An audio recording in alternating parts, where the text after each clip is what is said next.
সরকার গঠনের জন্য প্রয়োজনীয় সংখ্যাগরিষ্ঠতা অর্জন করে তামিলনাড়ুর মুখ্যমন্ত্রী হচ্ছেন দক্ষিণী সিনেমার সুপারস্টার থালাপতি বিজয়। সিনেমার হিরো থেকে বাস্তব জীবনের হিরো, এই মুহূর্তে পুরো ভারত কাঁপাচ্ছে যে নায়ক, তার নাম হচ্ছে বিজয় থালাপতি। কারণ তিনি এখন নায়কের তকমা থেকে সিনেমাতে যেমন তিনি সিএম হিসাবে বেশ কয়েকবার কয়েকটা ছবিতে অভিনয় করেছেন, এবার বাস্তব জীবনেই সেই মুখ্যমন্ত্রীর পদটাতে তিনি বিজয় অর্জন করেছেন। তবে সমস্যা ছিল আপনার টানা কয়েকদিন একটা অনিশ্চয়তা ছিল জোট ইস্যু নিয়ে, অর্থাৎ তিনি বা তার দল, যে দলটা, সেই দল নাম আছে তামিলাগা ভ্যাট্রি কাজাগাম, সংক্ষেপে টিভিকে। তারা এই নির্বাচনে 108টা সিট তিনি প্রথমবারের মতন পেয়ে গেছেন। তো সর্বোচ্চ সংখ্যক সিট পেয়েছেন। আমরা সবাই অপেক্ষা করছিলাম কখন তিনি শপথ গ্রহণ করবেন, কিন্তু ফ্যাক্ট হয়ে দাঁড়াইছে সরকার গঠনের জন্য তার যেই সিটটা দরকার সেটা হচ্ছে 115+। এখন তার তো আছে 108টা।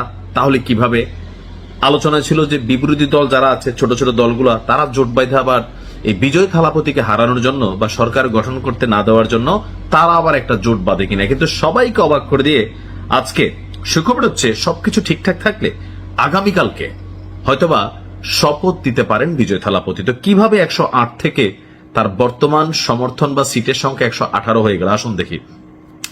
এই মুহূর্তে তার দল টিভিকে দাবি করছে যে তারা 118 জন বিধায়ক অর্থাৎ এমএলএ সমর্থন পেয়েছেন, যা সরকার গঠনের জন্য প্রয়োজনীয়ত যেটা প্রয়োজন তার চেয়েও কিছুটা বেশি।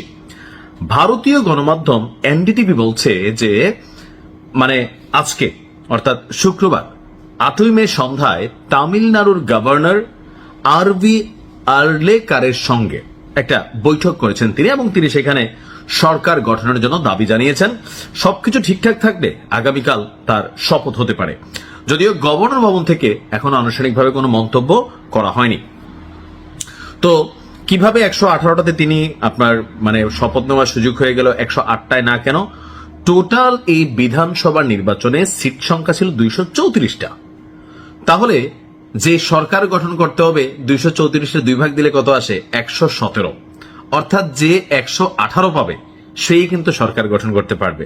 তো তিনি পাইছিলেন প্রথমে 108টা, এখন 10টা কিভাবে মিলাইলো আসুন দেখি। আমরা দেখলাম যে আপনার কংগ্রেস সহ ছোট দলগুলোকে তিনি সমর্থনে নিয়ে নিয়েছেন। কারণ যখন তিনি দেখলেন যে 108টা সিট পাওয়ার পরেও তার দল সরকার গঠন করতে বিপাকে পড়েছে, তখন মিত্র যারা মানে আগের যে সরকার ছিল ডিএমকে দীর্ঘদিনের মিত্র কংগ্রেস, তারা প্রথমে আপনার সমর্থন দিয়েছিল, তবে শর্ত ছিল টিভিকে যেন বিজেপি বা সাম্প্রদায়িক শক্তির সঙ্গে কোনো জোট না করে। অর্থাৎ এই কংগ্রেসের 5 জন বিধায়ক তারা জোট দিয়ে ফেললেন টিভিকে সাথে, হয়ে গেল কত? 113। তাও তো হচ্ছে না ভাই। এখন করলো কি? এরপর আলোচনা শুরু করেছে তারা ভিসিকে, আরেকটা দল সিপিআই এবং সিপিএম এর সঙ্গে। তো আজকে দুপুরে একাধিক বৈঠকের পর এইসব দলও বিজয়কে সমর্থন দিতে আপনার তারা কি বলে যে সম্মত হয়েছে।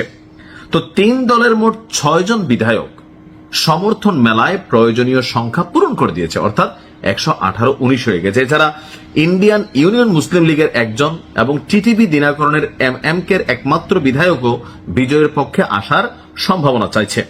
তো সূত্র বলছে যে সবকিছু মিলিয়ে আপনার এখন এই মুহূর্তে বিজয় থালাপতি ইনশাল্লাহ সরকার গঠন করতে যাচ্ছে, আর আগামীকালকে হয়তো শপথ হতে পারে গভর্নর ভবন থেকে। আপনার আমার ধারণা যে এটা কালকেই এটার আনুষ্ঠানিকতা কমপ্লিট হয়ে যাবে। তো বিজয়ের জন্য আমরা চাই সিনেমাতে তিনি যেমন হিরোইজম দেখিয়েছেন, তিনি যেমন দেখিয়েছেন কিভাবে একটা রাষ্ট্রকে দুর্নীতিমুক্ত করা যায়, আসলে বাস্তবে এটা অনেক কঠিন। কারণ আপনি একা ভালো হইলে একটা সিস্টেম ভালো হয়ে যাবে এটার কোনো আশা করার সুযোগ নেই। আসলে যে কোনো দেশ আমরা যেমন ভাবি যে একটা সরকার আসলে কেন রাষ্ট্রের পরিবর্তন হচ্ছে না, কেমনে হবে ভাই? সরকার তো একমাত্র তারেক জিয়া না, সরকার একমাত্র শেখ হাসিনা ছিলেন না। এখন এই যে যারা সরকার প্রধান থাকেন, এজ এ পরিবারের প্রধান হিসাবে দল একটা পরিবারের সন্তান, নাতি পতি, ধরেন দাদার বয়স হচ্ছে 90, তো এই ওনার 4-5 ছেলে ছিল, মেয়ের ঘরের নাতি, ছেলের ঘরের নাতি, নাতির ঘরের পতি। এরা যেই একটা ভালো কাজ করে দাদার নামটা প্রশংসা হয়, খারাপ কাজ করলে অমুকের নাতি তমুকের পুত হিসাবে বদনামটা আসে। তো একজন বিজয় থালাপতি, আমি জানি না কতটা মানে আসলে তিনি স্বচ্ছভাবে এই রাষ্ট্রকে বিনির্মাণ করতে পারবে তার তামিলনাড়ুকে।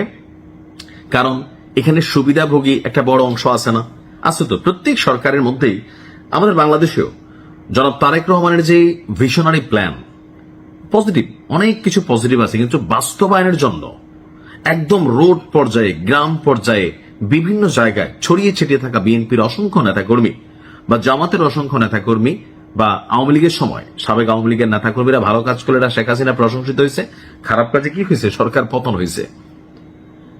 এই বিষয়গুলা আসলে ফ্যাক্ট হয়ে দাঁড়ায়। তারপরেও আমি পজিটিভ মানুষ, বি পজিটিভ, আশাবাদী মানুষ, আশা করি ভালো কিছুই হবে।